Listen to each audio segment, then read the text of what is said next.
Hey guys, Troy Dooley, MLM Help Desk with the news and review, and I tell you what, I am stoked about this week. First of all, we reported last week that Terry LaCour over at BHIP was making his move into the United States. He'd been buying up some companies. He bought up one of the companies that I really like, Saragenics, known as Sierra's Living, and we announced that. I've talked with some of their top distributors. They're excited about the future.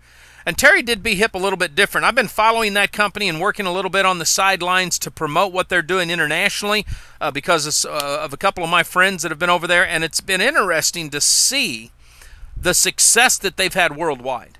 Now, there's some things that we can't report on yet because it's not made public, but I'm telling you what they did internationally is kind of reverse from what most American-based companies do. But Texas does things different, and they're out of Texas. You know, they went internationally, started making millions a month, and then started buying up some small companies in the United States. Now, I've told you before, we're just going to see the Texas companies right now are on the bandwagon for acquisition, and that's not a bad thing whatsoever. That helps save some distributors, put some people together, and the competition gets whittled down, which is what we need right now. So some great things have been happening there. But this week's report, I want to focus in on the energy niche.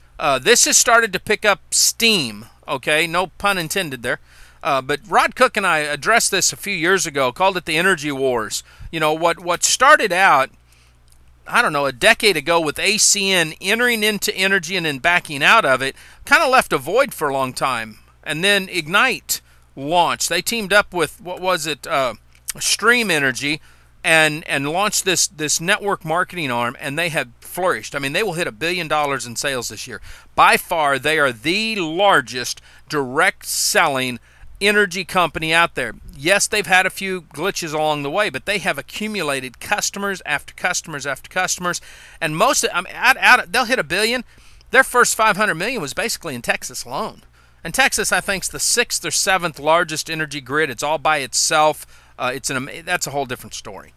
But on their tails, a couple of years later, we saw Ambit Energy come forth. Now, Ambit is not like Ignite. And this is what I want to make clear.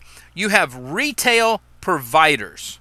Those guys like Ambit Energy that have got a lot of money behind them, a lot of good leadership at the top, and they say, look, we want to become a retail provider. And they go ink long-term, should be long-term, energy deals. Okay, now look at it kind of like Southwest Airlines. Southwest Airline goes out and they lock in their fuel rates for 5, 10, 15, 20 years sometimes.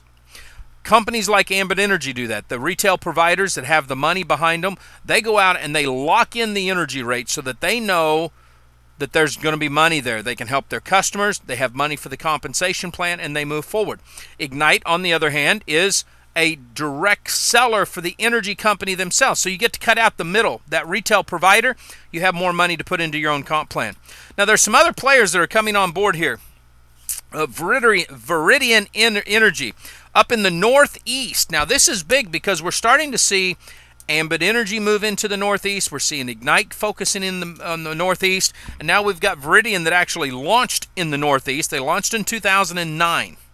And what makes this interesting is Viridian is a retail provider. Now, they're one of the first companies literally run by energy guys. These guys have already been with energy companies, and now they launch their own retail provider. That's a plus because you've got solid understanding of the industry versus just somebody that says, let's launch a retail provider and learn along the way. That's where you get mistakes at. We've got Invadio International, which is an energy company, has launched UCI Energy Services. They are also up in Ohio. They're going to be focused on Georgia, Kentucky, Maryland, Michigan, New Jersey, New York.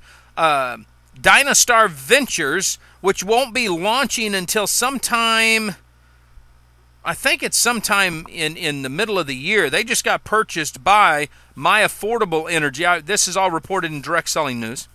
Then you've got Momentus, which is Just Energy. Now there's another one. When you hear me talk about the energy company, that means it's a direct selling arm of that they're an exclusive agreement for. So there's some good things there. ACN, of course, Amperage, which is Spark Energy, Independence Energy, which is Energy Plus. So you have 1, 2, 3, 4, 5, 6, 7, 8, 9, 10 players.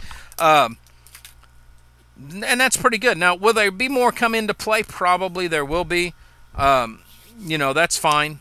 Here's what I want distributors to understand. Study it. It's going to be a highly volatile industry because energy is a commodity. Now, I've said this before. That makes this niche somewhat higher risk than just marketing a juice product. Doesn't mean it's a bad niche, man. There's a boatload of money to be made here. But you want to make sure that your company is financially set. If you're like Ambit rather. If you're like Ambit Energy, where you've got businessmen that were multi-millionaires that said, let's come in here and launch. We've already successfully had other companies and done hundreds, 300, 500 millions in sales. Let's go over here and launch. That's good. They had the influence, they had the know-how, they put millions into infrastructure, technology. They go out there and they buy that energy in advance, in future, so they can protect. That's good. If you're like an Ignite Energy, where you're the marketing arm for an energy company, awesome. But if you're just a company that decides, I want to launch, this looks like it's going to be a good niche. There's a lot of money here. That's not what this is. It's no different than the telecommunication industry. It'd be no different than any other industry out there, really. It has to be done correctly. I'm excited about this. You get a company with longevity like Ignite. You get a second company that launched about a year later, and they're a different model, business model in the same niche, and they've succeeded also. Now you've got two companies that you can go to and look at their history and say, okay, here's the glitches they made, here's the successes they had. Let's not make the same mistakes. It's an awesome deal for distributors. A lot of room in the energy market. Okay, a lot of deregulation. We've seen what happens in deregulation. We saw what happened with Excel. We've seen others. This is going to be fun, folks. If you're in the energy niche, check out those companies if that's what you're looking for. Business from Home just did one on Veridian. It's going to be a great piece. If you're not in that niche, stay tuned, because we're going to start digging into the brand new real food industry, and we're going to dig deep into the coffee niche. That's huge. That is a baby industry that has got plenty of room with indirect selling. I've got some great friends in, I think, every coffee company out there that have been beating down my door to do more, and we are going to do it. I love coffee. Live life like it's an epic adventure. We'll see you at the top. Be back with us next week right here for the News in Review. Bye now.